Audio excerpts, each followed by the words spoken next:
untuk menyampaikan ceramah boleh tafadhal بشرح لي صدري ويسر لي امري واحلل عقدة من لساني يفقهوا قولي يا سيدي محمد صلى الله عليه وسلم.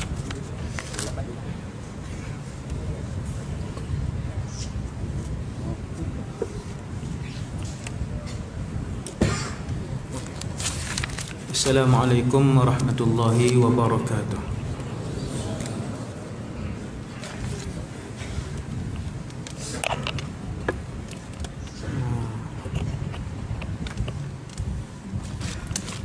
A'udzu billahi minasyaitonir rajim.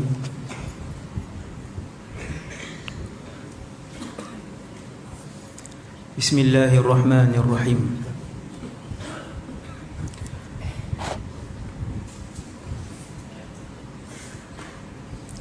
Alhamdulillahilladzi hadana li hadza wa ma kunna linahtadiya laula an hadana Allah. Asyhadu an la ilaha illallah wahdahu la syarika lah. Wa asyhadu anna sayyidana Muhammadan abduhu wa rasuluh wa safiyyuhu wa khaliluhu khairu nabiyyin arsalah. Asyhadu an la ilaha illallah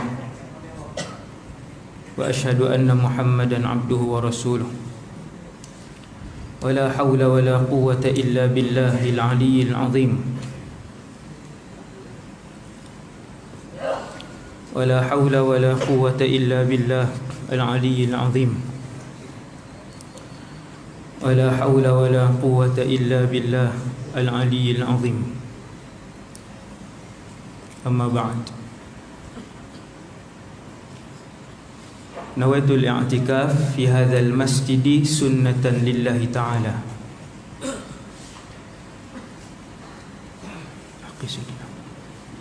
Radina billahi rabba, kami redha Allah Tuhan kami. Wa bil islami dina, kami redha Islam cara hidup kami. Wa bi Muhammadin nabiyyan wa rasulah, dan kami redha bahawa Muhammad sallallahu alaihi wasallam seorang nabi dan rasul. Kasih pada Al-Fadhil Ustaz mengurusi majlis, Tuan Imam, seluruh jawatan kuasa Masjid At-Taqwa, muslimin dan muslimat umat Nabi Muhammad sallallahu alaihi wasallam.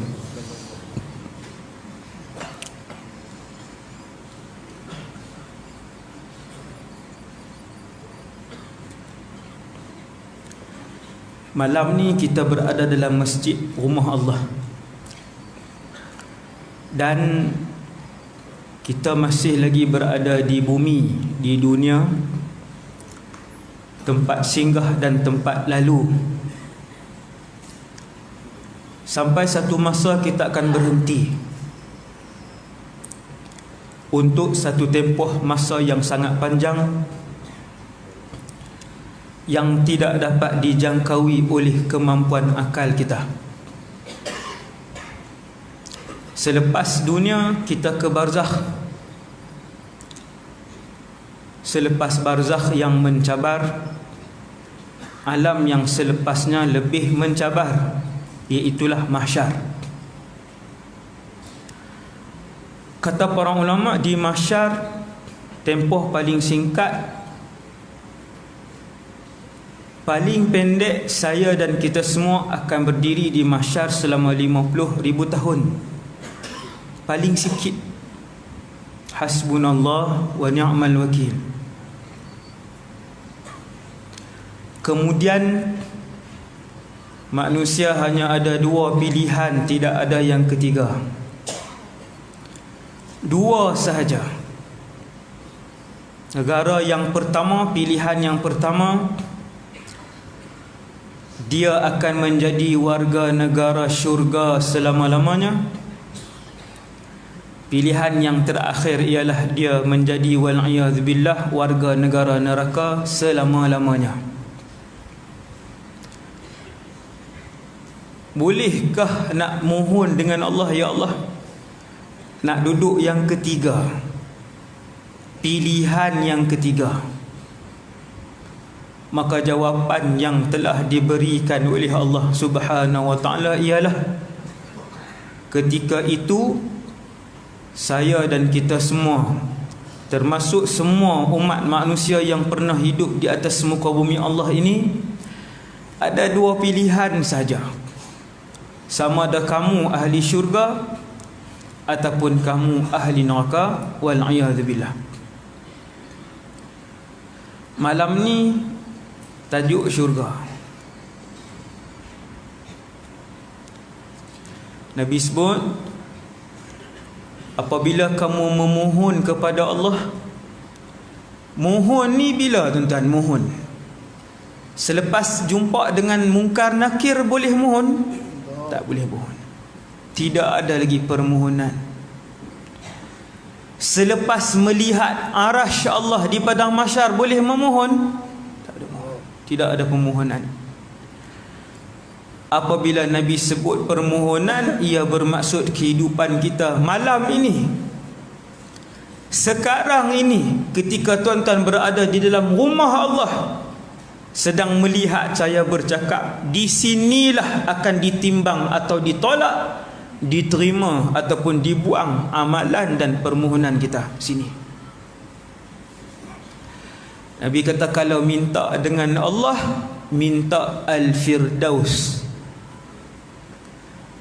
Kerana yang bernama Firdaus itu ialah satu syurga yang seperti kubah bentuknya, dan dia adalah syurga yang paling tinggi. Di atasnya ialah Arsyur Rahman.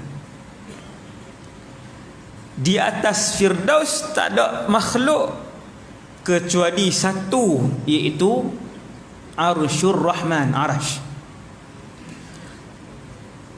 Maka Firdaus ialah syurga para nabi dan rasul. Satu orang sahabat tiba-tiba sedih. Sahabat ni, muka dia sedih, menangis. Kehidupan macam kita biasa, ada anak, ada isteri, ada pekerjaan. Maka Nabi berjumpa, Nabi tanya, mali araka mahzuna, kenapa nampak sedih? Dia tunduk, dia kata, ya Rasulullah, hari ini saya masih boleh melihat dan memberi salam kepada Rasulullah. Hari ini saya masih boleh hidup dan tinggal dengan Nabi sallallahu alaihi wasallam. Satu hari nanti, ketika mana para nabi dan rasul pergi ke syurga Firdaus, maka kami akan kekal di syurga yang bawah. Tidak lagi boleh untuk aku melihat, tinggal dan menatap wajahmu ya Rasulullah sallallahu alaihi wasallam. Sedih. Sedih sahabat sehingga diketahui Rasulullah. Gusar dan risau sahabat. Termenung sahabat, mengalirkan air mata, sebab fikir satu hari nanti tak boleh dah duduk dengan Nabi. Sebab syurga kalau beza satu tingkat, kita duduk tingkat 80, kawan kita duduk tingkat 81. Nabi sebut, ketika kamu berada di satu tingkat, melihat tingkatan syurga yang di atas kamu, seolah-olah kamu berada di bumi dan kamu sedang melihat satu gugusan bintang yang jauh di ufuk timur sana. Satu tingkat. Seolah-olahnya kamu berada di atas muka bumi dan kamu melihat kumpulan gugusan bintang yang jauh di ufuk timur ataupun barat, kata Nabi. Itu tingkat dua. Itu tingkat yang seterusnya. Maka sahabat kata, ya Rasulullah, kalau kami ada di bawah, dah tak boleh duduk dengan Nabi. Nabi diam, tak jawab. Nabi pun balik, dan kemudian datang Jibril alaihi salatu wassalam. Jibril pun datang, lalu Jibril pun turunkan satu ayat Quran kerana meraihkan perasaan sahabat yang sedih ni.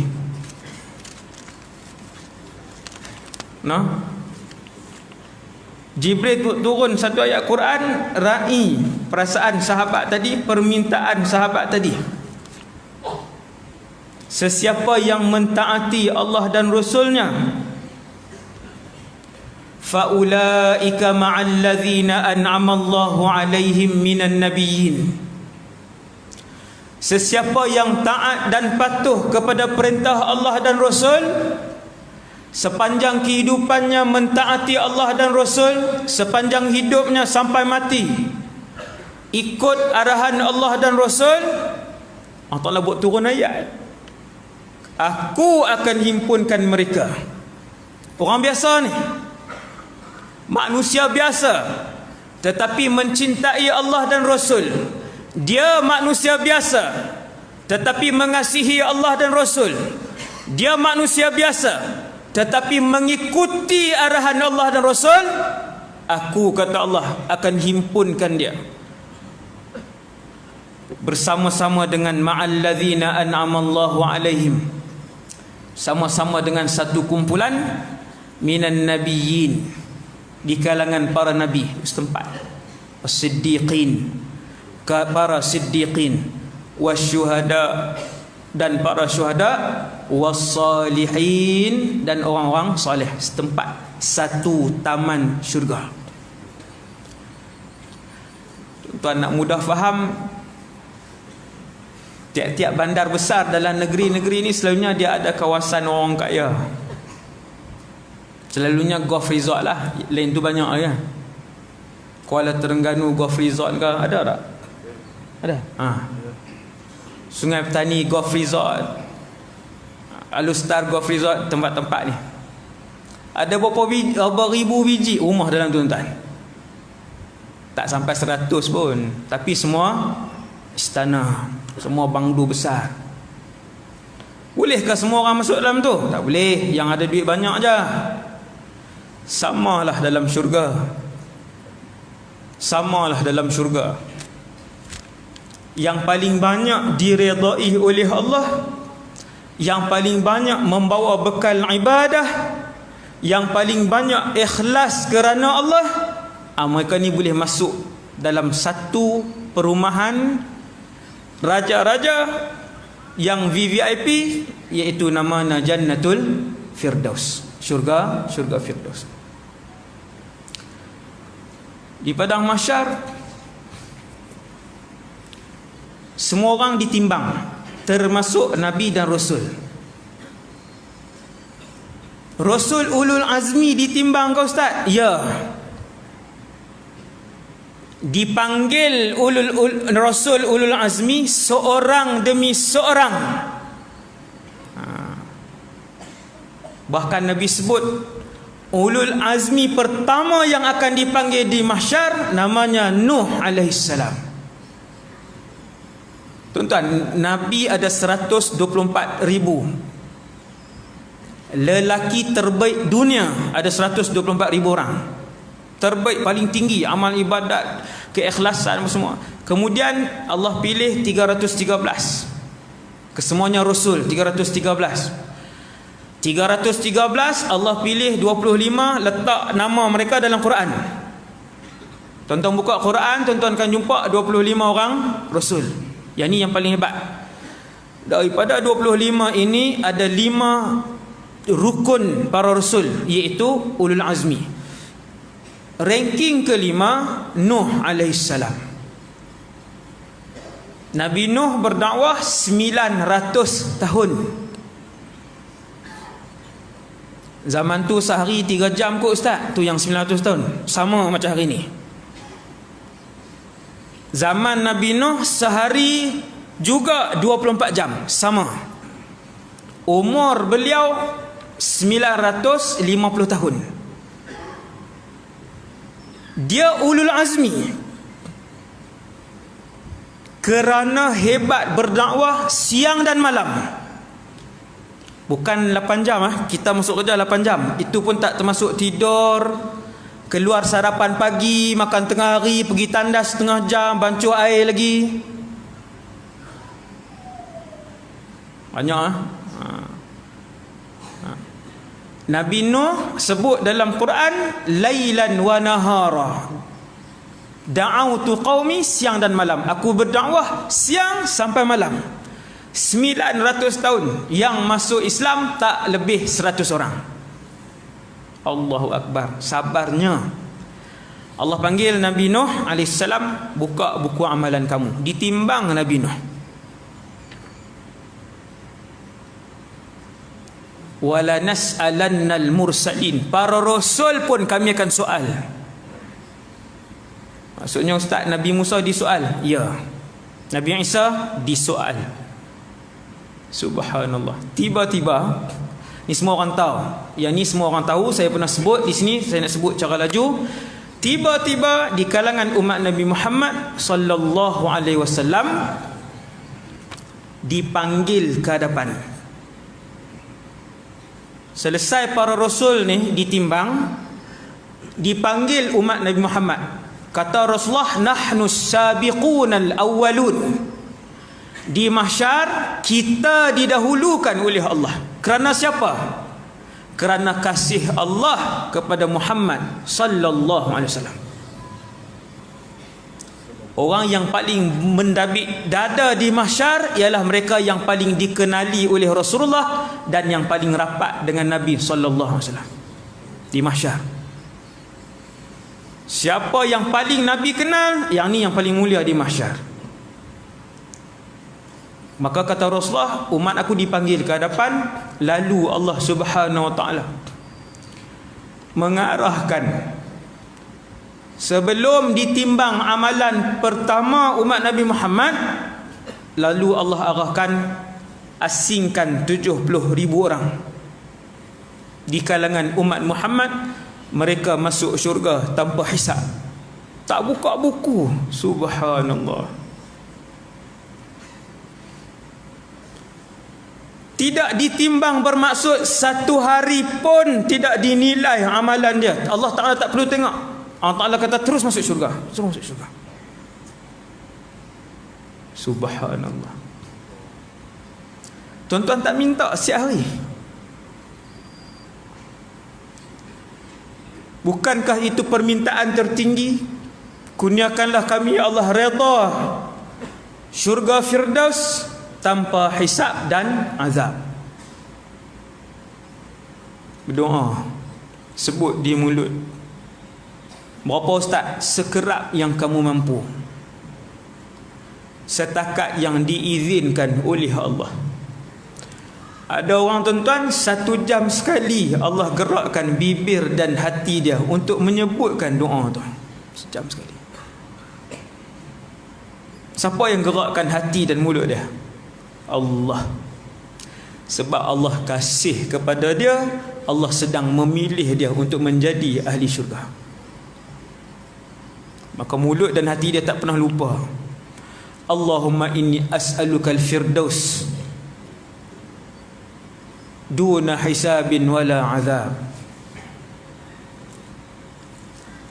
Kemudian masuk syurga.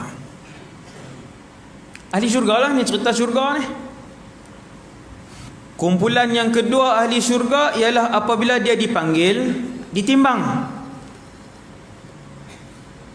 Buka buku amalan, lalu dihamparkan di hadapan dia.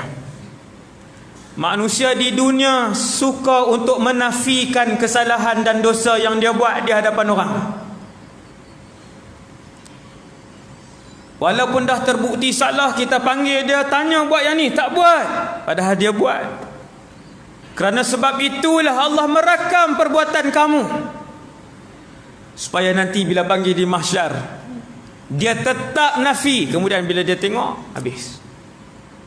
Bacot, dia lihat Allah Ta'ala tayang ni, tak boleh kata apa. Dia mula mengaku, sampailah kesalahan dia yang terakhir. Orang yang baik ditimbang dengan laju. Orang yang baik, orang saleh, ditimbang satu persatu, hari demi hari, jam demi jam, minit demi minit yang dilakukan oleh dia. Subhanallah. Setiap minit. Tapi disebabkan dia orang soleh, tak banyak dosa dia dengan Allah, tak banyak dosa dia dengan manusia, tak banyak dosa dia dengan makhluk lain, maka laju.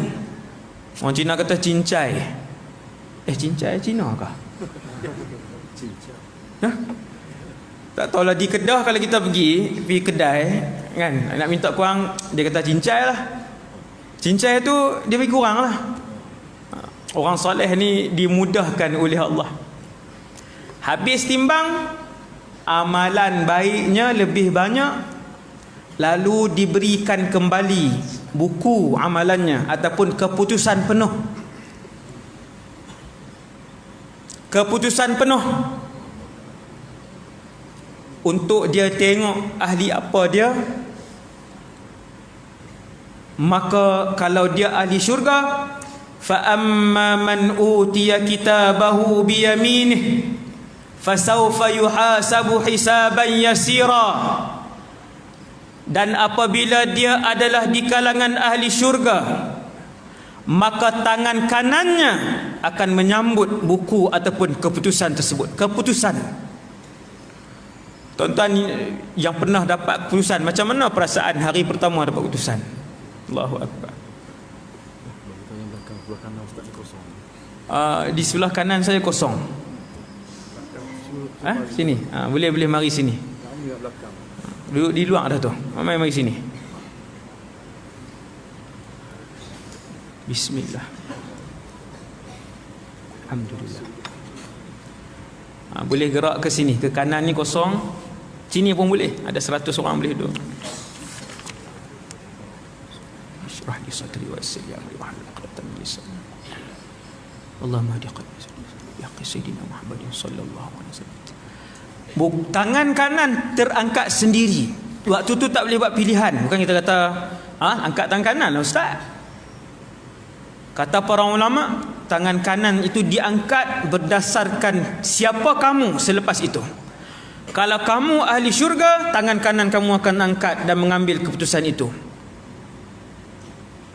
Wa yanqalibu ila ahlihi masrura. Kata Allah di dalam Al-Quran, dia pun berlari mendapatkan ahli keluarganya. Analogi mudah, metafora mudah. Tuan-tuan, analogi mudah. Kita kumpul duit nak pergi umrah dengan satu keluarga. Sampai 1 tahun cukup duit 5 orang pergi umrah. Kita, isteri, anak-anak 3 orang. Ataupun 4 orang lah. 4 orang. Bila pergi umrah dengan anak-anak ni, nak duduk sekali. Siapa yang pernah pergi umrah dengan keluarga, dia tahulah perasaan ni. Bukan sahaja di Mekah dan Madinah, nak duduk hotel tu satu bilik, nak duduk sekali, nak pergi tawaf sekali, buat umrah sekali. Kalau boleh atas kapal terbang pun nak duduk satu line. Kalau dapat jauh tak puas hati, rasa tak seronok. Anak-anak duduk belakang pula. Anak duduk 5 baris ke belakang, padahal masih lagi satu helikopter pula. Satu lagi kapal terbang. Tapi isteri duduk di depan, anak 2 orang duduk di belakang, dia duduk di tengah. Seronok tak? Tak seronok. Sampai di Mekah, sampai di hotel, pihak travel tu kata, Pak cik tingkat 6, isteri Pak cik tingkat 10. Tuan-tuan nak kata apa dekat travel tu? Pak cik tingkat 6, isteri Pak cik tingkat 10, anak Pak cik hotel lain sebelah. Ni bukan saya buat contoh. Yang ni saya buat ni analogi, ini bukan contoh. Benda yang betul berlaku. Satu keluarga pergi sekali 4 orang, tiba-tiba dia asingkan, mengamuk Pak cik tu, marah dia. Sebab apa? Sebab 6 hari nak duduk di kota Mekah, nak buat amal ibadah, nak keluar sekali, nak makan sekali, nak baca Quran sekali, nak tawaf sekali. Rasa tak bernilai 6 hari, rasa rugi 6 hari duduk di Mekah, tempat yang seronok, ibadah kepada Allah, nak ingat Allah, nak kembali kepada Allah, nak mohon kepada Allah. Tiba-tiba ahli keluarga duduk jauh, rasa tak seronok. Tuan-tuan yang dirahmati Allah, kalau 6 hari pun dah rasa tak seronok, apa perasaan tuan-tuan kalau duduk di dalam syurga, tiba-tiba anak 3 orang sedang dibakar di dalam neraka, wal'iyadzubillah. Tuan-tuan boleh seronokkah duduk di dalam syurga kalau tuan-tuan seorang saja yang datang rumah Allah untuk solat, sedangkan anak sampai hari ini tak semayang, anak sampai hari ini tak menutup aurat, anak sampai hari ini tidak taat kepada Allah dan Rasul. Nanti dia duduk asing. Seronokkah? Tak seronok. Tuan-tuan takkan rasa nikmat syurga sedikit pun. Tak seronok duduk dalam syurga. Lebih-lebih lagi ahli syurga boleh menziarahi ahli neraka. Oi, banyak ni sultan syurga ni duk mukaddimah ni.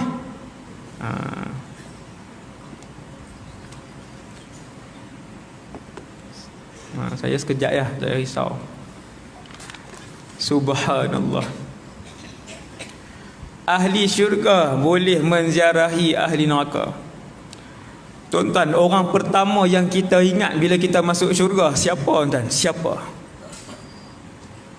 Kita malam ni dalam masjid ni, dalam masjid ni ayah ke, atuk ke, anak ke, ibu ke, kakak ke, adik ke. Bila kita masuk dalam syurga, manusia pertama, kedua dan ketiga yang terus kita fikir siapa? Kita fikirkan ayah dan ibu kita. Yang kedua, isteri dan anak-anak kita, ahli keluarga kita. Mencari-cari kita di dalam syurga, yang tu yang akan berlaku. Memang itu yang akan berlaku. Memang itu yang akan berlaku. Kerana kehidupan syurga adalah seperti mana perasaan dan kehidupan tuan-tuan malam ni. Dari segi apa? Bukan semua segi. Dari segi kalau tuan-tuan minum, air tu boleh mengalir masuk di sini dan tuan-tuan rasa kesedapan air tu. Macam tu, sama. Dari segi tuan-tuan melihat pada malam ni, melihat dalam syurga juga tuan-tuan akan melihat dan bernafas. Sama.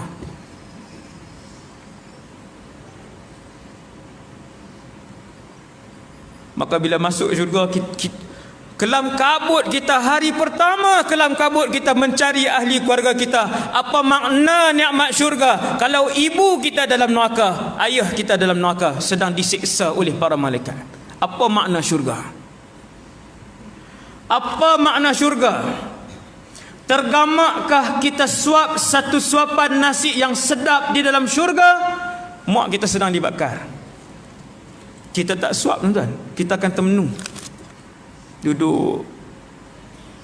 Maka dengan sebab itu Allah sebut dalam Quran, qu anfusakum wa ahlikum narah. Wahai orang-orang yang beriman, pelihara diri kamu, wa ahlikum, dan ahli keluarga kamu daripada api neraka Allah. Kalau kamu solat, kamu mesti kerah seluruh ahli keluarga kamu untuk solat. Kalau kamu datang belajar ilmu agama, kamu mesti kerah seluruh ahli keluarga kamu untuk datang belajar ilmu agama. Mesti. Kalau tidak, duduk dalam syurga pun duduk. Tuan-tuan, kita melihat dengan mata kita. Anak kita dipotong lidahnya oleh para malaikat. Tengok depan mata kita. Lepas tu balik nak seronok, balik syurga nak seronok, takkan dapat nikmat keseronokan itu.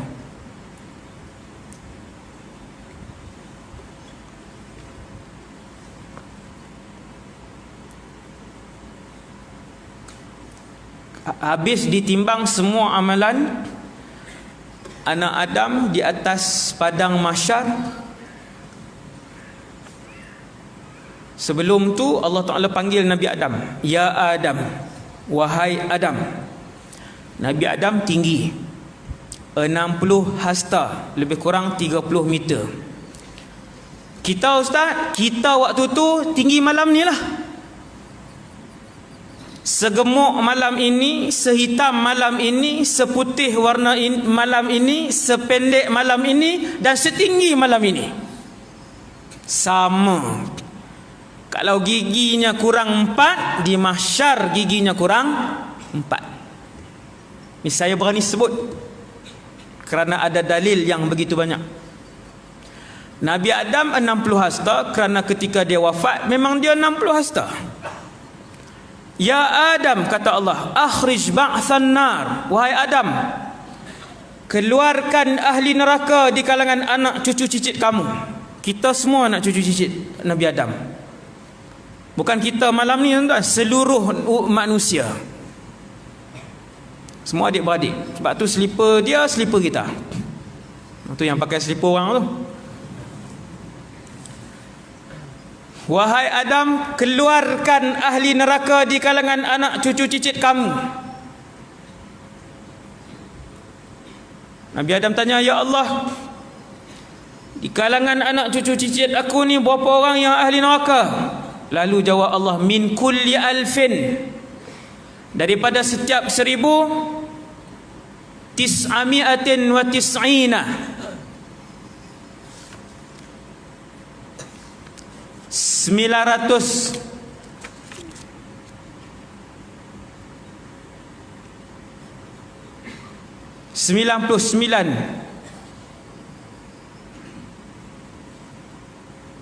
990 orang ahli neraka, dan hanya 10 sahaja ahli syurga, ataupun seorang saja ahli syurga daripada 1000 orang. 1000 seorang saja di syurga. Subhanallah. Ni malam ni kalau ni berapa? 1000 lebih. Tuan-tuan, malam ni 1000 seorang ya. Selamatkah? Sahabat Nabi pun bertanya, ya Rasulullah, fa ayyuna dzalikal wahid? Siapa di kalangan kami yang akan dipilih oleh Allah untuk seorang itu ya Rasulullah? Ni 1000 ni malam ni, seorang Tenang lagi kita. Hari ni Quran satu muka pun tak ada, sedekah RM10 pun tak ada, duha 2 rakaat pun tiada. Masih tenang, masih yakin dan merasa selamat, dia mesti ahli syurga. Nabi 1000 seorang. Tenang kita, subhanallah. Sahabat pun risau. Setelah diasingkan, ditimbang, habis timbang, tuan yang dirahmati Allah, Allah Subhanahu wa taala mendatangkan satu makhluk. Nama makhluk itu, ni habis timbang. Setelah selesai ditimbang, seluruh manusia dan jin, ingat bukan manusia sahaja, seluruh manusia dan jin. Berapa banyak tuan-tuan? Kalau hari ni kita manusia saja pun 8 bilion, 7 bilion, tak ingat saya, 7 bilion lebih kurang manusia. Jin 7 bilion kalau berdiri di hadapan mizan, tempat timbang, berdiri di hadapan mizan 60 tahun ya. Darah tak payah 60 tahun, 7 bilion hari ni berdiri di depan mizan setahun untuk timbang setahun. Hasbunallah wa ni'mal wakil. 7 bilion berdiri di hadapan mizan kerana dipanggil seorang demi seorang, bukan timbang 1000 tuan-tuan, seorang-seorang.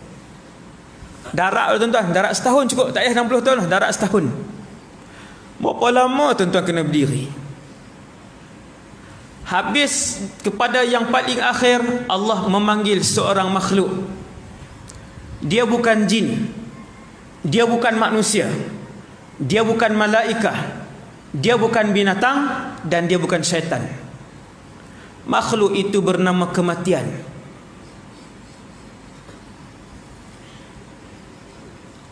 Tuan-tuan, mati itu makhluk yang diciptakan oleh Allah, yang apabila mati itu dikenakan kepada tubuh seseorang, maka tidak bernafaslah tubuh dia, maka keluarlah roh daripada tubuh orang itu. Mati ni makhluk. Saya nak bagi tuan-tuan mudah faham. Angin itu makhluk, masa itu makhluk, kegembiraan itu juga makhluk, kesedihan itu juga makhluk.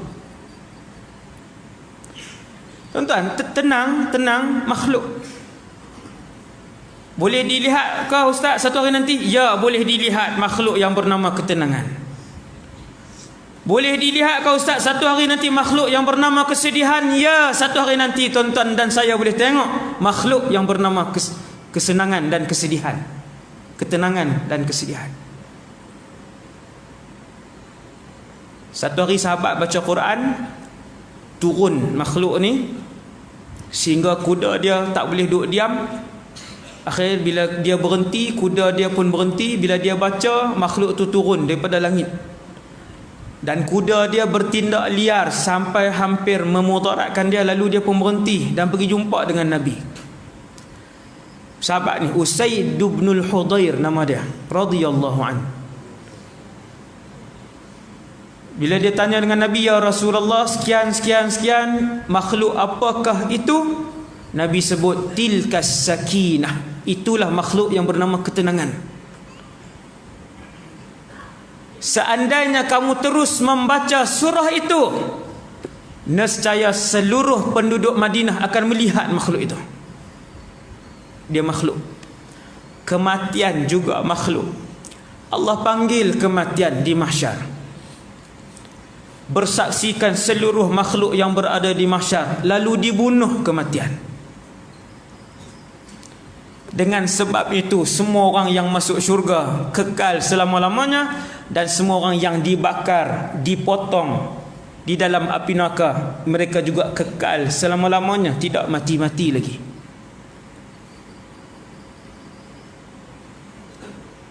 Allah panggil kematian lalu dibunuh kematian. Subhanallah. Khalidina fiha la yukhaffafu anhumul azab wala hum yunzarun. Mereka kekal di dalamnya, tidak dikurangkan azab kepada mereka, tak kurang. Ini cerita neraka.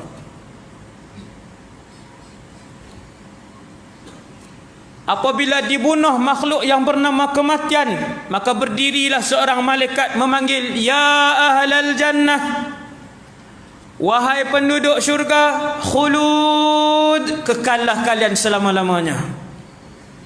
Tuan-tuan bayang macam mana perasaan waktu tu? Alhamdulillah ahli syurga. Macam mana ahli neraka waktu tu? Kemudian malaikat pun sebut satu lagi laungan, ya ahlan nar khulud, walau wahai ahli neraka, kalian juga kekal di neraka. Silakan. Sebelah. Habis. Yang neraka masuk neraka, yang syurga masuk syurga. Selepas ditimbang, kita ke Kautsar, ataupun dalam hadis sahih disebut haudun nabi. Haud ialah satu telaga. Tuan-tuan jangan bayang telaga di belakang rumah kita. Yang tu kecil.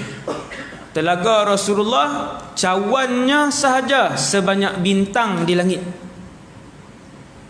Selepas ditimbang, kita akan mula rehat, mula senyum, mula berkata-kata di telaga. Sebab di situ kita jumpa ahli keluarga, di situ kita jumpa Rasulullah sallallahu alaihi wasallam.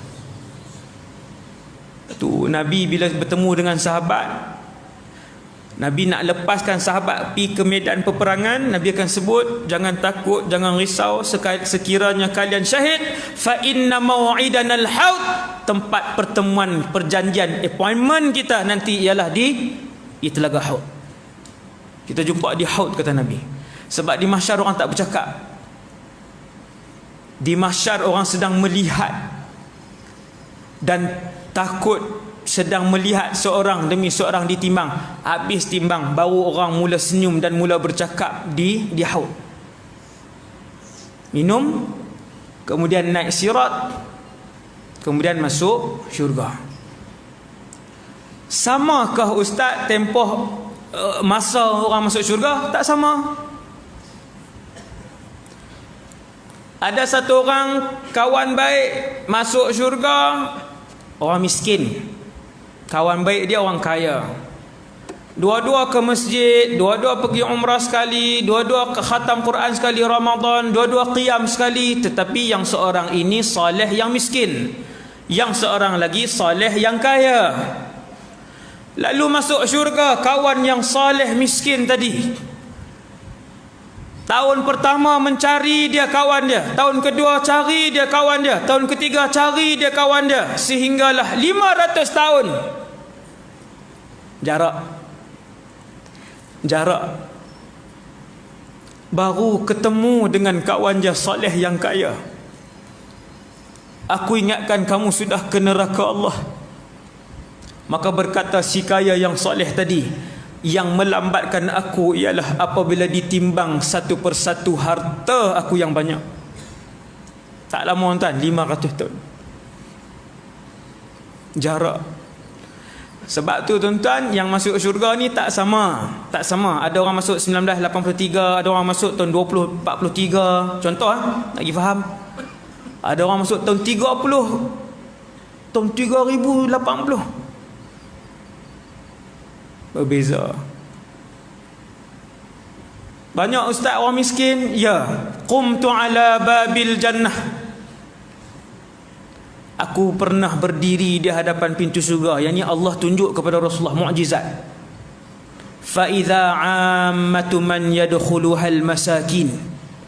Aku mendapati majoriti penduduk syurga adalah di kalangan orang-orang miskin. Majoriti. Hati-hati orang kaya. Kuota kalian sedikit. Oh, kata macam dia ahli syurga. Bukan. Saya pun risau. Kita semua risau. Orang kaya kena lebih risau. Sebab Nabi sebut berulang kali dalam hadis yang sahih. Berulang kali. Ada 2 hadis. Ittala'tu ala ahlil jannah. Aku melihat. Yang hadis pertama tadi Nabi sebut aku berdiri depan pintu syurga. Allah tunjuk orang yang masuk. Nabi kata majoriti adalah orang masakin, orang miskin. Hadis kedua Nabi sebut aku melihat penduduk syurga. Nabi masuk dan melihat. Fawajadtu aktsara ahliha al-fuqara. Yang ni matan kedua. Maka aku mendapati kebanyakan penduduknya di kalangan fuqara. Hati-hati orang yang duit banyak. Sebab bila dia duit banyak, dia boleh buat apa saja. Dia boleh beli bila masa saja arak yang dia nak. Dia boleh tidur dengan mana-mana saja wanita yang dia nak. Duit dia ada. Hati-hati orang yang diberikan kelebihan harta. Habis tuan-tuan, semua dah masuk syurga. Ada orang-orang Islam yang dimasukkan ke dalam neraka, tapi ada iman. Yang ni pun tuan-tuan pernah dengar. Orang-orang Islam yang dosanya banyak ketika ditimbang lalu dimasukkan ke dalam neraka. Ada. Yang ni disebut oleh jumhur ulama kita. Mereka orang beriman tak pernah syirikkan Allah. Iman masih berbaki dalam diri mereka. Hati-hati tuan-tuan, iman. Mahalnya iman. Tapi masuk neraka. Dibakar, ada hari ada tahun 500 tahun dipotong lidahnya, ada 300 tahun dihempakkan batu ke kepalanya, ada berapa ratus tahun. Sebab neraka dia punya siksaan tak sama. Tuan-tuan, ada orang dibakar sampai ke buku lalinya sahaja. Tapak kaki sampai buku lali. Ada orang dibakar sehingga lututnya. Ada orang dibakar sehingga pinggangnya. Ada orang dibakar sehingga lehernya. Dan ada orang berenang-renang di dalam lautan api. Wal'iyadhu billah. Wal'iyadhu billah. Akhirnya Allah keluarkan arahan kepada para malaikat. Ini dah ramai dah masuk syurga, lama dah. Allah Ta'ala kata, lihat di dalam neraka kalau ada di kalangan mereka yang berbaki iman. Dia Islam, dia tidak pernah mensyirikkan Allah, tak pernah pertikaikan hukum hakam Allah, tak pernah mempersendakan Allah dan Rasulnya. keluarkan dia. Lalu kata para malaikat, ya Allah, ada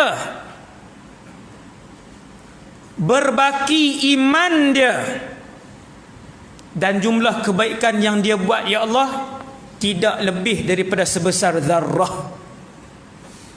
Zarrah ni tuan-tuan ambil seketul pasir, zarrah itu tuan-tuan bahagikan 1000. Pasir itu tuan-tuan bahagikan 1000, itu zarrah. Zarrah ialah yang tak boleh dilihat dengan mata kasar, atom atau proton. Itu zarrah yang tak boleh dilihat dengan mata kasar. Seketul pasir itu tuan-tuan pecahkan 1000, itu zarrah. Ya Allah, ada yang berbaki di dalam neraka-Mu, mereka-mereka yang berbaki iman kepadamu, yang berbaki la ilaha illallah, tetapi kebaikan dia tak lebih daripada sebesar zarrah. Allah Ta'ala kata, akhrijuh, keluarkan mereka. Subhanallah, keluarkan mereka. Tuan-tuan pun kata, selamat Ustaz, boleh juga masuk syurga. Dia lah ingat 3 hari ke duduk dalam tu? Tuan-tuan ingat ada yang duduk 3 hari? Tu yang keluar tu tak berapa juta tahun duduk dalam tu. Sehinggalah manusia terakhir keluar daripada neraka Allah. Terakhir. Ini saya juga pernah sebut di sini. Pernah ke tak? Pernah. Manusia terakhir. Subhanallah. Tuan-tuan, di dalam hadis sahih yang lebih daripada 5 bilangan hadis itu, dia punya turuk dia, sanad dia, periwayatan dia, berkali-kali Nabi ceritakan kepada para sahabat, lelaki terakhir yang keluar daripada neraka, dia keluar, memanjat keluar. Kadangkala api neraka masih menyambar-nyambar lelaki itu. Tasfa'uhun naru marrah. Nabi sebutlah hadis tu. Kenapa saya sebut kataan panjat? Sebab neraka itu rupa fizikalnya ialah dia bergaung. Neraka dia dalam bergaung. Kedalamannya ialah kalau malaikat baling batu daripada atas, selepas ribuan tahun batu itu akan sampai ke landasan di bawah, lantai di bawah.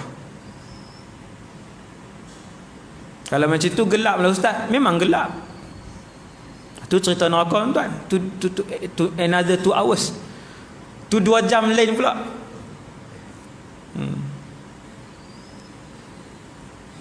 Lelaki ni, dia adalah makhluk terakhir keluar daripada neraka.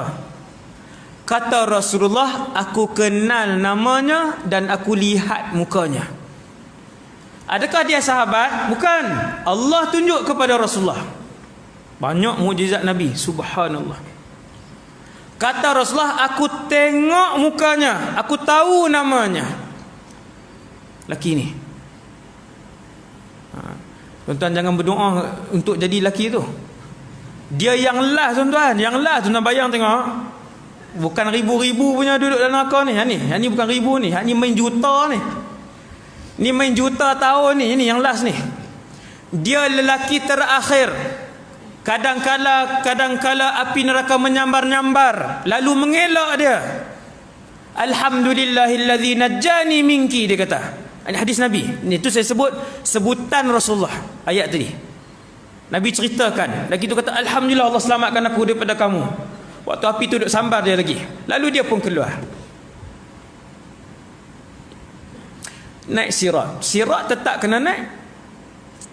Sirat tetap kena lintas. Semua orang termasuk Rasulullah sallallahu alaihi wasallam melintas sirat. Dia pun naik sirat. Kata Rasulullah, yamshi marrah wa yahbu marrah. Kadang berjalan, kadang merangkak, kadang meniarap dia bawah. Akhirnya sampai. Bukan masuk syurga. Depan pintu syurga. Jauh lagi.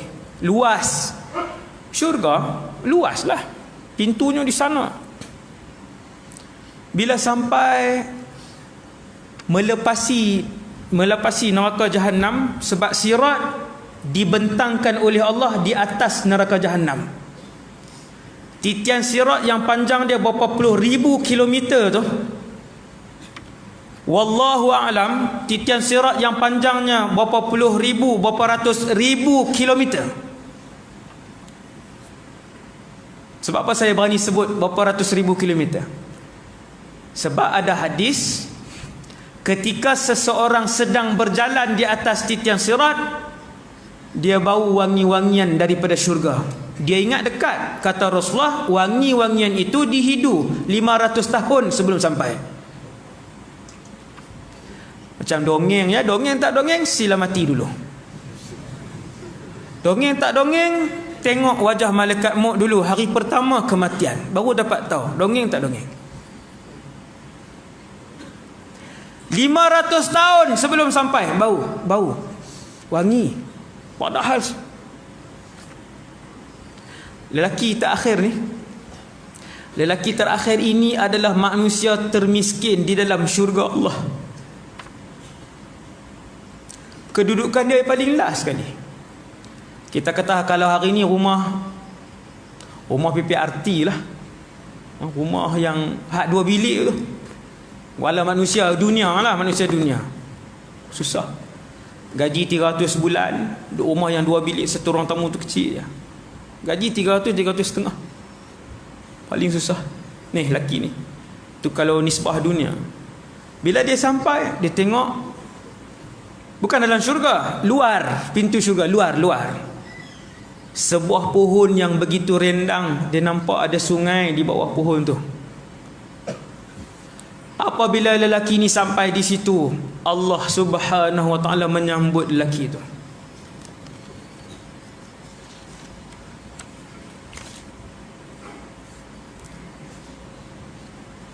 Allah sambut.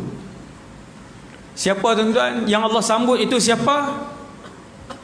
Manusia yang paling bawah kedudukannya dalam syurga. Maksudnya kalau yang lain Ustaz, kalau yang lain lebih disambut oleh Allah. Dia datang, disambut oleh Allah. Lalu dia kata, ya Allah, perbualan ketika itu bukan dengan malaikat, perbualan ketika itu dengan Allah Jalla Jalaluh. Dia kata, ya Allah, boleh tak dekatkan aku dengan pohon itu,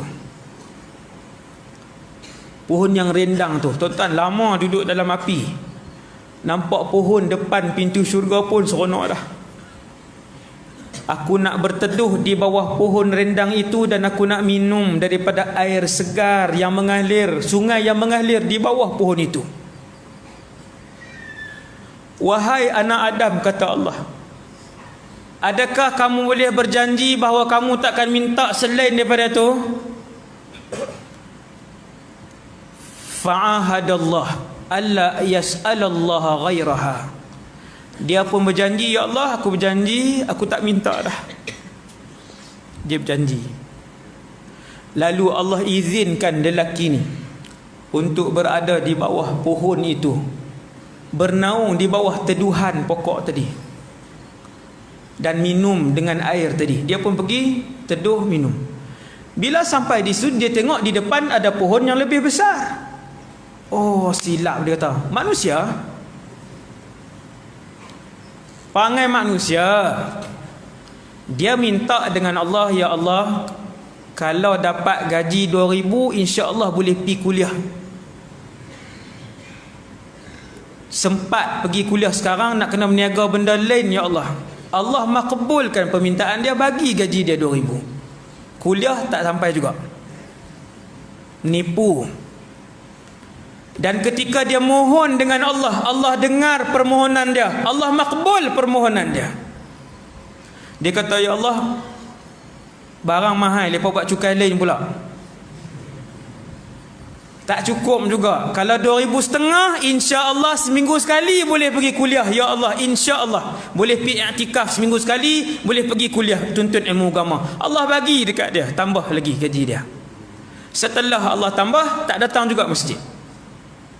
Tak ada juga i'tikaf, tak ada juga sentuhan tangan dia kepada kalamullah, tak baca juga Quran. Dia bohong lagi Allah, dia khianati lagi Allah. Tuan-tuan, sampai depan syurga manusia perangai dia macam tu. Bila dia nampak pohon yang kedua, dia kata, ya Allah, boleh tak saya nak pergi ke pohon kedua yang lebih rendang itu? Perangai manusia sampai depan syurga buat perangai. Hadis ni hadis sahih. Bila dia minta kali kedua, Allah pun tanya kepada dia, ya bna Adam, wahai anak Adam, wahai anak Adam, alam tu'ahidni alla tas'alani ghairaha? Bukankah baru sebentar tadi kamu janji tak mau minta yang lain? Diam. Panggil orang jahat, orang salah, tunjuk kepala, diam. Salah tak? Salah. Tapi dengan siapa dia minta? Rabbun Ghafur, Tuhan yang Maha Pengampun. Dia kenal Tuhan dia Maha Pengampun. Jallat azamatu Rabbina. Dia kenal Allah itu siapa. Lepas tu dia pergi yang kedua. Sampai dia di pohon yang kedua, dia tengok depan pintu syurga pohon yang lebih besar daripada pohon pertama dan pohon yang kedua. Seperti mana biasa perangai manusia yang tak pernah malu, seperti mana biasa perangai manusia yang suka khianat janji dengan Allah. Tuan-tuan, waktu tu juga dia kata, ya Allah, boleh tak nak pohon yang tu? Last dia kata. Ni orang panggil mohong hidup-hidup lah ni. Hak yang orang duk sebut mohong hidup-hidup ni, ini. Mohong apa? Lebong. Hak geng lebong ni. Subhanallah, dalam hari yang sama dah minta bendaan pertama, minta bendaan kedua, sampai yang kedua dia tengok di depan pintu syurga, betul-betul depan pintu syurga, pohon yang lebih besar, sungai yang lebih besar. Dia kata, ya Allah, boleh tak nak last? Allah Ta'ala kata, ya bna Adam, abdi, hambaku, alam tu'ahidni alla tas'alani ghairaha? Bukankah sebentar tadi kamu berjanji untuk tidak minta yang lain? Tunduk dia. Tak cakap. Orang salah. Tak cakap. Tunduk dia. Allah Maha menyayangi. Yang inilah yang kita duk sebut setiap hari, Bismillahirrahmanirrahim. Dengan nama Allah yang Maha Pemurah lagi Maha Pengasih, Penyayang. Cuma sanya kita belum melihat Allah. Allah begitu merindui makhluk yang bernama manusia. Allah begitu menyayangi makhluk yang bernama manusia. Kerana mereka adalah makhluk yang paling disayangi oleh Allah, manusia. Bila dia minta, Allah Ta'ala bagi. Allah Ta'ala kata pergi, pergi. Dia pun pergi duduk depan pintu syurga. Bila duduk depan pintu syurga, ada apa tuan? Nampak dalam syurga. Bila nampak dalam syurga, dia pun minta. Dia kata, ya Allah, boleh tak nak masuk dalam? Manusia, subhanallah, Allah izinkan dia masuk dalam. Lalu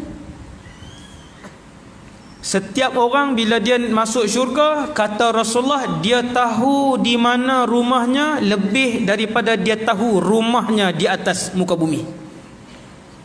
Syurga kan luas, istana kan banyak. Dalam syurga semua istana, tak ada rumah 2 tingkat. Dia tak ada rumah 2 tingkat 3 bilik. Dia semua adalah istana, rumah agam, istana yang besar. Setiap orang bila dia masuk syurga, dia tahu di mana syurganya. Nabi sebut lebih daripada dia kenal rumahnya di dunia. Tak payah beritahu. Laki ni masuk, dia pun pergi. Fawajadaha mal'a, kata Nabi, dia mendapati syurga telah pun penuh. Dan sebenarnya Allah sengaja bagi dia nampak macam penuh. Tuan-tuan, maksudnya apa tuan? Allah sedang bergurau dengan lelaki ni. Fayukhayyalu ilaihi annaha mal'a. Tu saya baca teks dia tu, hadis sahih. Nabi sebut diperlihatkan di wajah, di matanya, diperlihatkan sengaja Allah Ta'ala tunjuk seolah-olah penuh. Dia pun kelah, dia kata, ya Allah, penuh. Lalu orang Ta'ala kata masih banyak, masuk. Dia pun masuk kali kedua, dia tengok rumah ni, istana ni ada orang. Dia pun keluar. Lalu Allah SWT sebut, atadhkuru zaman alladhi kunta fih. Bila dia keluar kali yang ketiga, Allah Ta'ala tanya dengan dia, adakah kamu ingat dulu waktu kemewahan kamu hidup di dunia dulu? Ingat tak dulu macam mana manusia mewah? Cuba kamu ingat dan bayangkan kehidupan termewah ketika kamu hidup dulu siapa? Dia pun bayang. Allah pun sebut kepada lelaki yang paling bawah kedudukannya dalam syurga ni, kata Allah, aku berikan kepada kamu sekali ganda dengan keadaan muka bumi aku. Satu bumi Allah Ta'ala bagi, satu bumi. Aku berikan kepada kamu 2 kali ganda kekayaan bumi. Aku berikan kepada kamu 3 kali ganda kekayaan bumi. Aku berikan kepada kamu 4 kali ganda kekayaan bumi. Ketika Allah sebut asyrata ad'afid dunya, aku berikan kepada kamu 10 kali ganda bumi. Dia pintas kalam Allah ketika itu. Dia kata, atastahzi'u bi wa anta rabbul alamin. Wahai Allah, kenapa mempermain-mainkan aku sedangkan kamu Tuhan sekalian alam? Apa duk perli-perli macam ni? Dia ingat Allah perli dia, yang Allah bagi tu, yang Allah bagi asyarata ad'afid dunya, 10 kali dunia kepada lelaki itu. Dia ingat Allah main-mainkan dia, sampai dia hentikan perkataan Allah. Dia kata, kenapa pemainkan aku, perli-perli aku? Wa anta rabbul alamin, kamu Tuhan sekalian alam. Allah Ta'ala pun sebut kepada dia, inni ala ma asya'u qadir. Sesungguhnya apa yang aku sebut itu, itulah pemberian aku kepada kamu.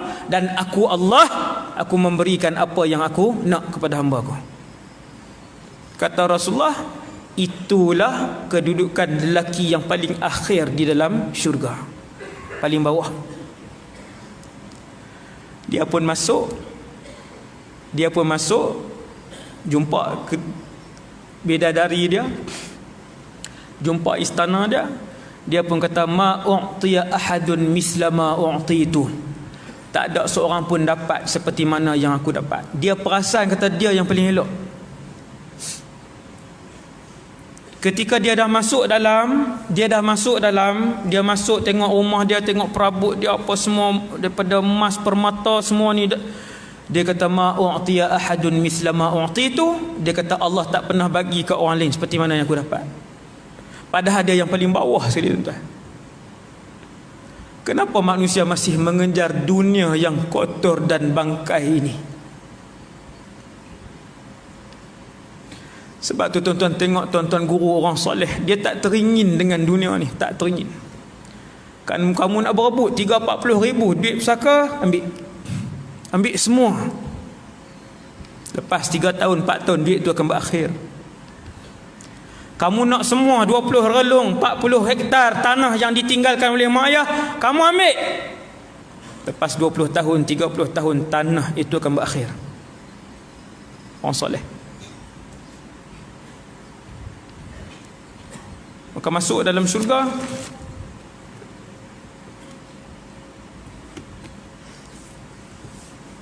Semua orang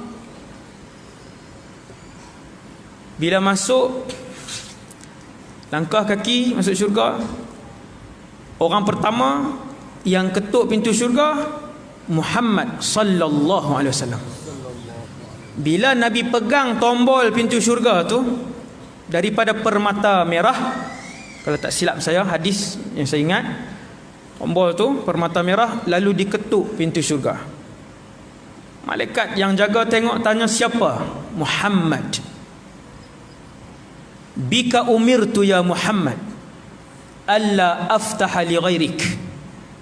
Wahai Muhammad, Allah tinggalkan pesanan bahawa manusia pertama yang mesti langkah menjejakkan kaki ke dalam syurga mestilah kamu, Muhammad ibn Abdullah.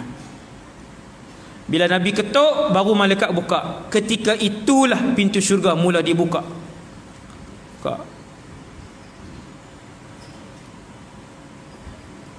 Ada syurga Ma'wa, ada syurga Darussalam, ada syurga Naim. Adakah setiap orang masuk syurga yang sama? Tidak. Setiap orang masuk ke tingkatan-tingkatan dan syurga-syurga yang berbeza. Ada syurga nama syurga Aden. Allah Ta'ala cipta syurga Aden. Malaikat Jibril masuk ke dalam syurga Aden, bersiar-siar selama ribuan tahun dalam syurga Aden. 1/4 pun belum dihabisi oleh Malaikat Jibril. Terbang dia Aden. Ketika Allah cipta syurga Aden, Allah Ta'ala kata antiqi, bercakaplah kamu wahai syurga Aden. Adnan orang panggil, orang Melayu panggil. Dia pun bercakap perkataan yang pertama, qad aflahal mu'minun. Berjayalah orang-orang yang beriman. Siapa? Yang apabila salat mereka khusyuk dalam salat mereka. Khusyuk. Ciri ahli syurga. Pintunya banyak. Ada pintu solat, ada pintu sedekah, ada pintu puasa, ada pintu jihad, ada pintu taubat, ada pintu rahmat. Ada orang Allah bagi kepada dia buah hati dia solat. Dia suka solat, Qurannya kurang, sedekahnya kurang, bersedekah tapi kurang. Dia sangat suka solat. Tuan-tuan, dia masuk melalui pintu solat. Bila orang-orang yang masuk pintu solat ni habis, pintu itu akan ditutup dan tidak akan dibuka buat selama-lamanya. Ada orang buah hati dia, penyejuk hati dia puasa. Tuan-tuan, saya pernah jumpa di Kedah, ada seorang, dia puasa sepanjang tahun kecuali 2 hari sahaja, kecuali beberapa hari yang diharamkan, seperti raya puasa, raya haji, sepanjang tahun. Puasa jangan larang. Dia jangan siapa pun larang dia. Buatlah kenduri macam mana pun, siapa yang panggil, hidangan apa pun diberikan, puasa tetap puasa. Mesti puasa. Ada satu pintu namanya Rayyan. Kata Rasulullah, yang akan masuk ke dalam pintu ni ialah orang-orang yang rajin berpuasa. Sahabat Nabi yang rajin berpuasa mendapat ranking kedua selepas Rasulullah, namanya Abdullah ibn Rawahah. Abdullah ibn Rawahah. Nah, kalau musim panas, semua sahabat tidak berpuasa. Kata Abdullah, aku melihat seorang saja yang berpuasa, Rasulullah dan aku. Kata Rasulullah, apabila mereka masuk ke dalam pintu ni, selesai orang-orang yang masuk dengan dalam pintu Rayyan, orang yang berpuasa, Allah akan tutup dan tidak buka lagi buat selama-lamanya. Ada orang dia masuk dalam syurga, gaji bulanannya, pendapatan bulanannya 1 juta. Ada orang pendapatan bulanannya 2 juta. Ada orang pendapatan bulanannya 18 juta. Di dunia ada tak, tuan-tuan? Ada. Yang sampai sebulan 1 juta, sebulan 2 juta, ada. Sebulan 5 juta pun ada di dunia. Kita yang 1,600 ni, 1,600 ni kita kata betul ke? Sampai 5 juta. Balik Google. Orang Malaysia, 10 yang terkaya di Malaysia, tengok gaji bulanan mereka berapa. 10 yang terkaya di Malaysia, gaji bulanan mereka mencecah 3 juta sebulan. Sama penduduk syurga, begitulah setiap orang daripada mereka adalah mewah, dan kemewahan mereka tak sama di antara satu sama lain. Sebab apa tak sama? Sebab hari ini, tuan-tuan yang dirahmati Allah, hari ini hari Khamis, siapa yang baca Quran 1 juzuk? Siapa yang baca Quran 10 muka? Siapa yang baca Quran 3 muka? Tak sama. Ada orang tak baca langsung Quran. Ada orang hari ini dia bersedekah RM100. Ada orang hari ini dia bersedekah RM5. Dan ada orang setahun ini dia tak pernah bersedekah. Kuliah datang. Kedua apa orang panggil? Kupik. Ada tuan-tuan, setiap kali makan mesti dia tak bayar. Bukan mesti dia bayar. Mesti dia yang tak bayar, mesti dia yang paling senang. Tak pernah tengok dia bayar. Tak bersedekah dia, subhanallah. Tapi zakat dia keluarkan, semayang dia tak tinggal, nafkah untuk anak isteri tak pernah dia tinggalkan, masuk syurga dia. Samakah pahala dia dengan seorang yang lengkap, yang bersedekah, semayang dan sebagainya? Tak sama. Okey, kemudian bila masuk, Allah Ta'ala pun ubah. Setiap orang bila masuk ke dalam syurga, Allah pun ubah rupa parasnya. Ketinggian dia 60 hasta, sama tinggi dengan Nabi Adam AS.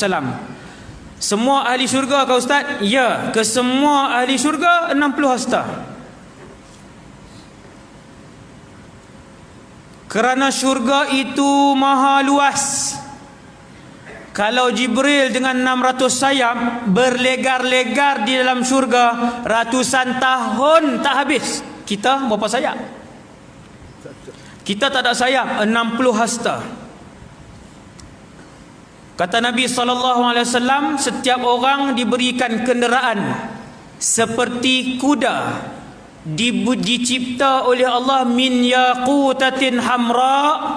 Kuda itu dibuat daripada berlian merah. Dan dia boleh bawa kamu terbang ke mana saja yang kamu nak. Semua kehendak manusia di atas muka bumi diberikan oleh Allah dalam syurga. Semua. Kesemua kehendak saya dan kita semua di atas muka bumi Allah bagi dalam syurga. Tuan-tuan, kita suka apa? Kalau boleh sonok dah, ada satu jet seorang satu atas rumah. Cemuih dah ustaz nak kereta dengan minyak, dengan tol, dengan jam, jalan berlubang. Kalau ada yang boleh terbang lah ustaz, kan, helikopter tak apa dah ustaz, seorang satu. Allah berikan kenderaan kamu di dalam syurga, kesemuanya terbang. Kerana terbang itu laju, kerana terbang itu indah. Indah tak tuan-tuan tengok di atas? Indah. Subhanallah. Apa Allah bagi dalam syurga? Makan. Semua penduduk syurga adalah raja dan sultan. Semua. Kesemua penduduk syurga adalah raja dan sultan, setiap orang. Innar rajula min ahlil jannah, tiap-tiap lelaki di dalam syurga diberikan oleh Allah kekuatan 100 orang lelaki. 100. Kali ya. Semua pakat kali dah tu. 100 kekuatan apa ustaz? 100 kekuatan lelaki di dalam makannya, di dalam minumnya, di dalam syahwatnya dan di dalam jimaknya. Hadis sahih. Orang lelaki paling suka apa? Paling suka nombor 1, jimak. Tak boleh bertipu. Umur 60 pun jangan semawa, jangan pelawar kat dia. Kahwin. Dia buat senyum tunduk. Tapi nak. Orang perempuan tak mau dah, 50, 60 dia tak mau dah syahwat ni. Tapi kalau bagi korel dia mau lagi, bagi gelang emas mau lagi. Orang lelaki 60 dia mau lagi. Maka Allah SWT bagi kepada orang lelaki-lelaki kekuatan 100 orang lelaki, kekuatan untuk makan, kekuatan untuk minum, kekuatan syahwat dan kekuatan jima'. Maka kejarlah akhirat, tinggalkan dunia. Utamakan akhirat, tinggalkan dunia. Dahulukan akhirat dan redha Allah, tinggal dunia ni. Sebab Allah sedia yang dunia tu, yang akhirat tu sedia banyak. Allah sedia banyak yang akhirat. Rugi dan bodoh sangatlah mereka yang kejar dunia ni. Ni malam ni kita dengar ni baru kita faham.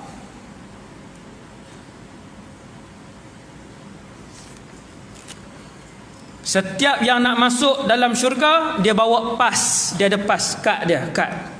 Mesti kena bawa kad tu untuk masuk dalam syurga. Di atas kad itu ditulis, dalam hadis yang diriwayatkan oleh Imam Tabarani, ini tuan-tuan, Di atas kad itu ditulis dengan ayat Bismillahirrahmanirrahim, dengan nama Allah yang Maha Pemurah lagi Maha Penyayang. Hadza kitabun minallah, ini adalah pas rasmi dari Allah. Li fulan ibni fulan, untuk fulan bin fulan. Nama yang mana tuan? Nama yang tuan-tuan malam ni. Allahu Akbar.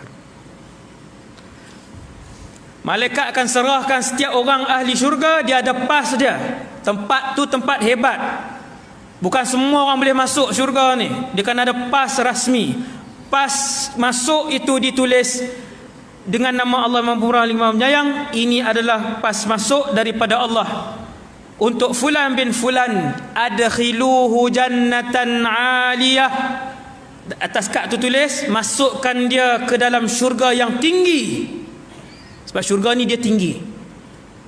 Lagi hebat orang itu, redha dia dengan Allah, Allah redha dengan dia, lagi tinggi kedudukan dia.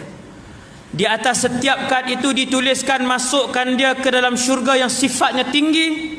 Qutufuha daniyah, ranting-rantingnya berdekatan.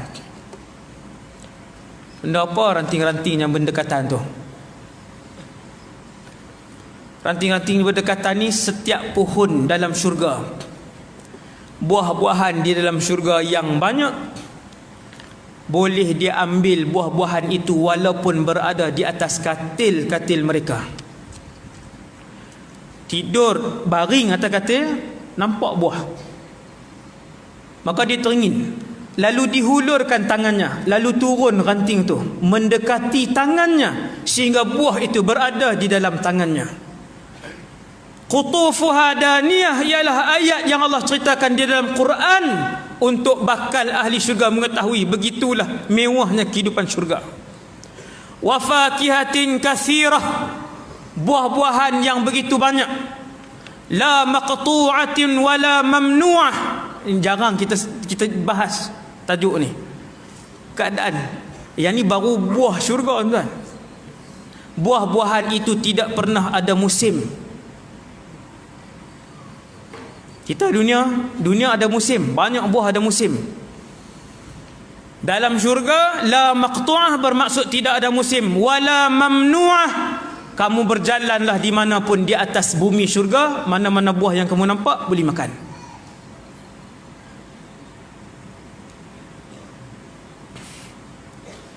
Allah ubah rupa parah kita menjadi elok.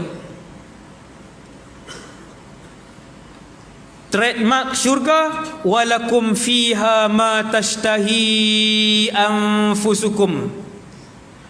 Siapa-siapa saja bila melangkah kaki kanan dan kiri masuk syurga, mintalah apa sahaja, beranganlah apa sahaja, idamkanlah apa sahaja dan bagaimana sahaja yang kamu nak. Minta, Allah akan sedia. Dia berasa nak makan ni, makan. Dia berasa nak tengok ni, tengok. Ya Allah, teringin anak sebab dulu duduk di dunia tak ada anak. Ya Allah, kata Rasulullah. Ni tuan-tuan, Allah pun sebut, Nabi bagi tahu orang-orang yang tidak ada anak, kalau dia teringinkan anak, dia boleh bersama dengan isteri ataupun bidadarinya, kemudian boleh mendapatkan anak. Kerana unwanul jannah, trademark dalam syurga, siapa-siapa saja yang masuk syurga, dia adalah sultan dan dia adalah raja. Dia boleh minta apa saja yang terlintas di hati dia. Ada seorang petani masuk syurga. Yang ini bukan saya buat contoh, Rasulullah yang datangkan cerita ini. Seorang petani masuk syurga, lalu menghadap Allah, ya Allah, boleh tak izinkan aku untuk kembali bertani? Allah SWT yang maha mengetahui, wahai hamba-Ku, bukankah kamu dapat semua yang kamu nak dalam syurga? Dia kata ya, tapi teringat dulu. Sebab dulu buat sawah padi daripada umur 14, ayah saya ajar, contoh ni, saya buat contoh pada lelaki ni. Yang lelaki petani ni adalah kisah benar. Dulu sebab dia bertani daripada kecil, daripada umur 10, daripada umur 14, kalau di Kedah dia panggil bendang. Kami orang bendang lah. Kan? Di Kedah bendang ni ayah-ayah akan ajak untuk semualah kerja serak, bawa kubota tu. Tuan-tuan panggil apa saya tak tahulah. Kan? Daripada kecil ni sampai boleh buat bendang sendiri. Umur 16, umur 15 dah boleh buat bendang sendiri. Daripada awal sampai habis. Tuan-tuan, ada orang daripada umur 14 sampai 50, 60 tahun. Lalu masuk syurga, teringat dia dengan kerja sawah dia, teringat dia dengan kerja ladang dia. Dia kata, ya Allah, boleh tak bagi Chan teringin nak buat kerja lama dulu? Bukankah kamu dapat semua yang kamu nak atas dalam syurga ni? Dia kata, ya, tapi teringin boleh tak ya Allah? Maka sifat dalam syurga kita boleh dapat apa saja yang kita nak. Allah izinkan, pergi. Lalu dia pun cari tanah yang kosong, kawasan yang kosong, bajak dia tanah apa semua. Lalu dia pun baling benih. Bila dia baling benih, masuk benih, tak dan dia balik, benih pun besar. Tak sempat balik tuan-tuan, pun tak habis juga. Letak membesar benih tu. Dah syurga, buat macam mana? Tuan-tuan yang dirahmati Allah, macam mana yang tuan-tuan tengok kehidupan dunia, ada makan, ada minum, ada membeli belah, ada berjalan-jalan, ada bermewah, ada jima, ada duduk dengan keluarga, ada seronok, ada bersembang. Begitulah kehidupan di dalam syurga.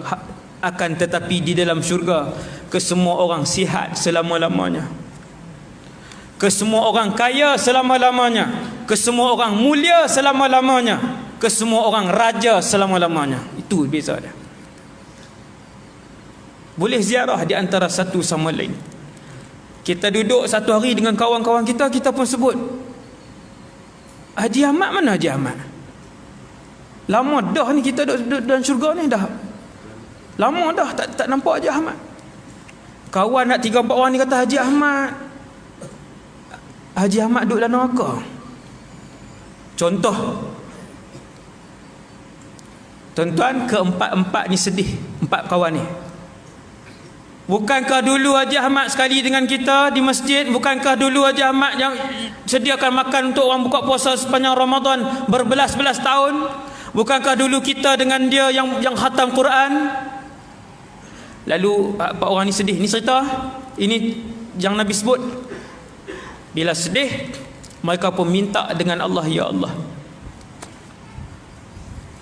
izinkan kami keluarkan kawan kami, kerana dulu dia bersama-sama dengan kami mentaatimu ya Allah. Tapi dia ada satu dosa yang dia buat orang tak tahu, yang membuatkan dia terjerumus ke dalam neraka Allah wal-a'yadzubillah. Ada tak tuan-tuan? Ada. Yang lain dia okey, bukan dia hipokrit, bukan dia munafik, dia betul-betul beribadah kepada Allah. Ada tuan-tuan. Tapi dia ada satu dosa, dia tak boleh tinggal. Dia tak boleh tinggal dosa tu. Kelemahan iman dia, di situ bocor iman dia, lalu dia masuk neraka. Maka kawan-kawan dia kata, ya Allah, kegembiraan kami tidak sempurna sebab kawan kami ni dulu berjuang dengan kami ya Allah, berpuluh tahun mengimarahkan rumahmu ya Allah. Izinkan kami bagi syafaat. Allah Ta'ala kata, aku izinkan. Lalu kawan-kawan yang 3-4 orang ni pergi ke neraka, sebab ahli syurga boleh ziarah ahli neraka. Sampai di neraka, mereka pun tengok, beritahu kepada malaikat, Allah telah mengizinkan kami untuk mengeluarkan fulan bin fulan dengan syafaat kami. Lalu malaikat pun cari Ahmad bin Ismail tadi, jumpa dia sedang disiksa. Lalu dikeluarkan dia. Bila dia diangkat, keseluruhan penduduk neraka lain tengok. Lalu kesemuanya bising, kenapa dia dikeluarkan? Siapa syafaatkan dia? Ayah dia Rasul? Tidak.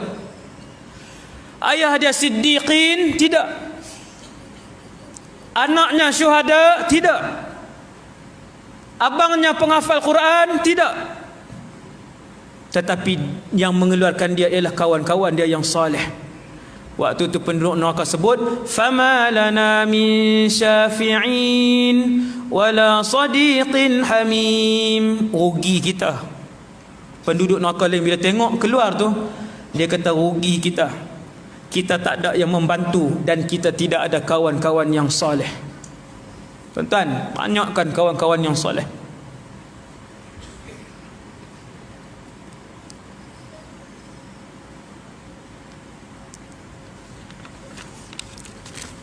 Satu hari dijemput dalam syurga oleh Allah Subhanahu Wa Taala. Kita hidup macam biasa, tuan-tuan, ada yang syurga khuld, ada yang syurga naim, ada yang syurga ma'wa. Yang bawah tak boleh ziarah yang atas. Ini rugi. Rugi. Subhanallah. Yang di atas boleh ziarah yang syurga bawah. Sebab tu sahabat yang tadi saya cerita, sahabat yang sedih tadi, dia sebut kepada Rasulullah, ya Rasulullah, kalau aku berada di syurga bawah tak boleh tengok dah kamu. Tuan-tuan, yang atas boleh ziarah yang bawah. Maka dengan sebab itu penduduk syurga juga tetap akan menyesal. Apa sesalan mereka? Kalaulah dulu aku tambah ibadah aku membaca Quran, nescaya aku akan duduk tingkat atas. Kalaulah dulu tabung Jumaat yang aku selalu tiap-tiap minggu masukkan 5, aku masukkan 10, aku akan berada di tingkat atas. Yang masukkan 10 kata apa? Kalaulah dulu tabung Jumaat yang aku masukkan 10, aku masukkan 20, aku akan berada di tingkat yang lebih atas. Setiap yang tingkat itu menyesal sebab tak tambah amal ibadah. Menyesal tak tambah amal ibadah, rugi. Tapi dah mewah dah. Dapat jemputan. Semua penduduk syurga berhimpun. Macam ni, tuan-tuan bayangkan penduduk syurga berapa bilion wallahu alam berhimpun di satu tempat yang tak pernah mereka pergi.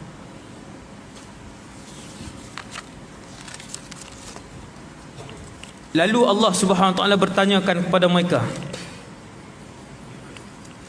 Berhimpun, lalu Allah Taala tanya kepada mereka, maukah kalian aku tambahkan nikmat kepada kalian? Penduduk syurga bertanya, ya Allah, bukankah kami telah diberikan pelbagai nikmat? Kami muda selama-lamanya, kami sihat selama-lamanya, kami tenang selama-lamanya, kami kaya selama-lamanya. Kami sudah berasa cukup dengan semua nikmat itu. Lalu kata Allah, ada dua lagi nikmat yang belum kalian rasakan. Yang pertama kata Allah, aku redha kepada kalian selama-lamanya. Dan yang kedua, fayukshaful hijab, dibuka hijab. Lalu penduduk syurga melihat Allah Subhanahu Wa Taala. Tengok Allah. Apabila penduduk syurga melihat Allah, Nabi waktu duduk dengan sahabat satu malam bulan mengambang, Nabi tengok bulan mengambang, Nabi sebut kat sahabat, kamu nampak tak bulan ni? Sahabat kata nampak. Ada nampak samar-samar kan nampak sebiji bulan yang terang? Sahabat sebut sebiji bulan yang terang. Nabi kata begitulah kalian akan melihat Tuhan kalian. Dari segi apa? Dari segi nampak. Bukan nampak dengan mata, tapi nampak jelas. Saya pun tak tahu nak cerita macam mana. Tapi Rasulullah nak bagi tahu, kata kalian akan melihat Allah. Tengok dengan jelas. Maka duduk dalam syurga, Allah Ta'ala pun panggil semua. Ketika itu dibuka hijab, ke semua kita melihat Allah, insya-Allah. Bila tengok Allah, ke semua sujud kepada Allah, ke semua tunduk jatuh sujud kepada Allah, tak boleh tahan dah, semua sujud. Lalu Allah SWT arahkan untuk diangkat. Kenapa? Kerana tidak dibenarkan untuk beribadah di dalam syurga. Ya Allah, tuan-tuan, tak dibenarkan lagi berzakat dalam syurga, tak dibenarkan lagi haji dalam syurga, tiada lagi umrah dalam syurga, tak ada lagi salat dalam syurga. Ibadat tak ada. Syurga tempat untuk bermewah dan bersenang lenang. Pergi jalan tempat luas. Duit kamu banyak, kamu sihat. Sekarang ni kadang sihat umur apa? Duit banyak umur 62. Memang dalam tabung haji ada 34,000, umur 62. Berjalan pergi masjid pun ketar-ketar dah lutut. Ni duk urut lutut dah jalan. Baru 5 minit. Tak boleh jalan dah. Maka Allah tahu apa kehendak kamu. Allah bagi sihat selama-lamanya. Allah bagi kaya selama-lamanya. Pergi berjalan. Pergi bermewah. Nak duduk dengan anak ke, nak duduk dengan siapa, silakan. Dan yang terakhir sekali, tuan-tuan yang dirahmati Allah sekalian,